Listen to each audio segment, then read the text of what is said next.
In 1972, a jetliner bound for Miami crashed in the desolate Florida Everglades.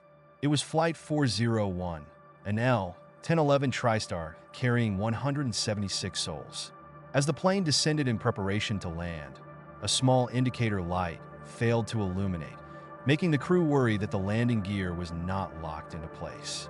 They circled above the swamps, troubleshooting the issue.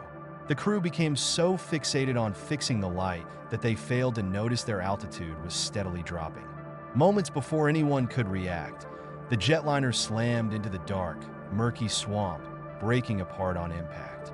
Miraculously, some survived, but 101 people perished in the wreckage, including the flight's captain, Bob Loft, and the flight engineer, Don Repo. Rescue crews arrived to find the survivors shocked and injured, struggling in the damp, unforgiving Everglades, surrounded by debris and the cries of their fallen friends. The swamp itself seemed to hold onto the tragedy, its shadowy waters swallowing the wreckage. Months after the crash, reports of strange occurrences began surfacing. Pan Am Airlines salvaged some parts of the wreckage and repurposed them for other jets in their fleet, including 2 specific planes where the sightings would begin. It was on these planes that crew members and passengers started reporting strange encounters. Sightings of Captain Loft and Engineer Repo. Flight attendants and passengers reported seeing men in pilot uniforms appearing and disappearing in corridors or sitting silently among passengers. The apparitions would vanish if approached or touched. Some claimed the spirits even spoke, issuing eerie warnings about malfunctions or upcoming turbulence. On one occasion, a flight engineer was conducting a routine pre-flight inspection. He was horrified to see Don Repo's ghost appear in the cockpit, staring right at him, as if to deliver a message. Repo allegedly said, "There will never be another crash. We won't let it happen."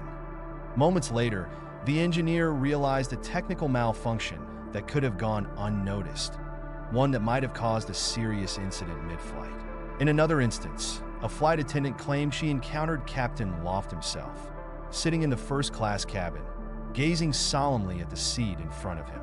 When she asked if he was okay, he looked up, almost sorrowful, and said, "Watch the engines." Eventually, word of these hauntings spread among the flight crew.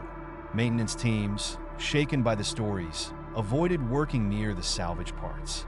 Pilots, especially those who'd flown with Loft and Repo, began refusing to board flights with repurposed parts from Flight 401.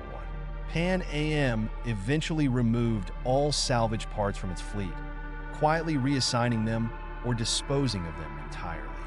But the stories continued to circulate, whispers of the ghostly pilots, eternally bound to the skies, still watching over their passengers, determined to prevent the next disaster.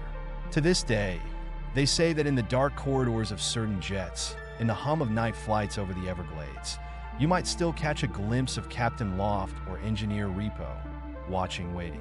And if you ever feel a chill on an empty plane or hear a quiet voice warning of danger, it just might be the spirits of Flight 401, watching over you, hoping to prevent the next crash.